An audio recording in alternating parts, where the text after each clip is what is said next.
Una sa ating balitaan, nairita si Senator Robin Padilla sa kalagitnaan ng impeachment trial. May mga maingay daw kasi sa korte. Pino na rin ng Senator Judge ang umano'y pagiging one-sided ng prosecution. Narito ang report. Sa ikalawang araw ng pagsalang ni NBI Director Melvin Matibag bilang testigo sa impeachment trial, inungkat muli ang umano'y hitman na inupahan umano ng Vice Presidente kaugnay sa banta niya sa Pangulo, unang ginang at dating House Speaker. Naungkat ni Senator Judge Joel Villanueva sa pagtatanong ang sinasabing Davao Death Squad, pati na rin ang persons of interest na sinasabi ni Matibag kaugnay sa posibleng hitman.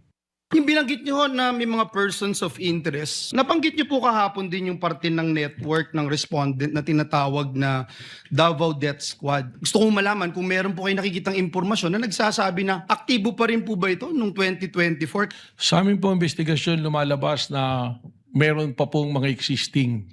We are narrowing it down already to less than 20 individuals. Sa kalagitnaan naman ng paglilitis, I was interrupted. nang biglang tila mainis si Senator Judge Robin Padilla matapos maingayan sa plenaryo nung siya ang nagtatanong. Pero bago mainis, sinita niya rin ang prosecution. Hindi po sila allowed mag-ingay. Korte po ito. Presiding officer, bawal po ang ginagawa nitong nasa harap natin, nagkukomento.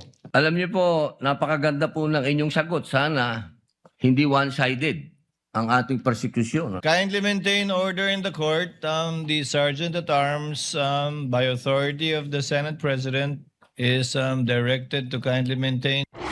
Tumayo naman si Senator Judge Raffy Tulfo at pumalag sa tila hindi pantay-pantay na time limit para sa Senator Judges sa pagtatanong. Napansin ni Senator Raffy na pag sila sa majority, sinasaway agad kapag time limit na, pero iba raw kapag nasa minorya. Pero paliwanag ni Presiding Officer Cheese Escudero, kapag Senate Impeachment Court, walang majority at minority at lahat sila ay Senator Judges. Ako ilang beses na ako nang pindutan ng bell. Nakakairita eh. Samantalang yung iba, hindi pinipindutan ng bell. Umabot pa ng 5 minutes. Dapat maging fair tayo yung sa nagpipindot ng bell. Pag sinabing 2 minutes regardless kahit na sinong senador yan. The clerk of court is instructed to kindly relate to the bell ringer to kindly be consistent in doing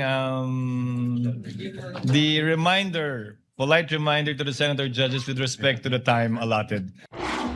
Kinumpirma naman ni Senate Sergeant at Arms Chief Alfred Corpus na sinimula ng isilbi ang sabina para sa bank at tax records ng Vice Presidente. Adjourn na ang trial kahapon at magpapatuloy sa Miyerkules sa susunod na linggo.